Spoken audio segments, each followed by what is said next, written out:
যাদবপুর কাণ্ডের জেরে সোমবার এআইডিএসও ও বাম ছাত্র ও যুব সংগঠনের তরফে রাজ্যের কলেজ ও বিশ্ববিদ্যালয়গুলিতে বন্ধের ডাক দেওয়া হয়। সেই বন্ধের সমর্থনে সকালে পিকেটিং করতে নামে এআইডিএসওর কর্মী সমর্থকেরা।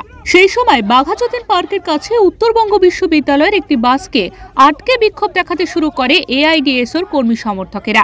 ঠিক সেই মুহূর্তে সেখানে উপস্থিত হয় তৃণমূল ছাত্র পরিষদের কর্মী সমর্থকেরা। প্রথমে দুপক্ষের মধ্যে বচসা শুরু হয়।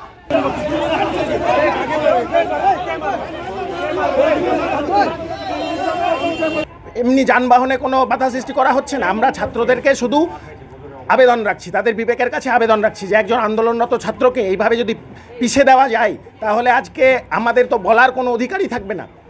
তাহলে আমরা এটাকে কোনোভাবেই সমর্থন করতে পারি না এবং ছাত্র সমাজ স্বতঃস্ফূর্তভাবে আমাদের সাপোর্ট করেছে এবং কোনো রকম বহিরাগত গুন্ডা দিয়ে আক্রমণ করে এই আন্দোলন থামানো যাবে না। তারপরে পরিস্থিতি উত্তপ্ত হতে শুরু করে, দুপক্ষের মধ্যে তুমুল সংঘর্ষ বেঁধে যায়। অন্যদিকে তৃণমূল ছাত্র পরিষদের এক কর্মী বলেন, তো আমরা কিছুক্ষণ আগে আমরা খবর পাই যে এই ডিএসও এরা এসে এই বাঘাযতীন পার্কের সামনে গার্লস স্কুলের সামনে এসে এরা একটা ধর্মঘট করার একটা চেষ্টা করছিল। আমরা আসি, আমরা এসে দেখি ওরা নিজেদের জামাকাপড় ছিঁড়ে দেয়। তো আমরা তখন বলি যে ভাই সাইড হয়ে যাও, পরীক্ষা দিতে দাও। তারপরে প্রশাসন আসে, প্রশাসন এসে ব্যাপারটাকে দেখে ক্লিয়ার করে দেয়। খবর পেয়ে শিলিগুড়ি থানার বিশাল পুলিশ বাহিনী এসে পরিস্থিতি নিয়ন্ত্রণে আনে। শিলিগুড়ি থেকে অরূপ পোদ্দারের রিপোর্ট, ওঙ্কার বাংলা।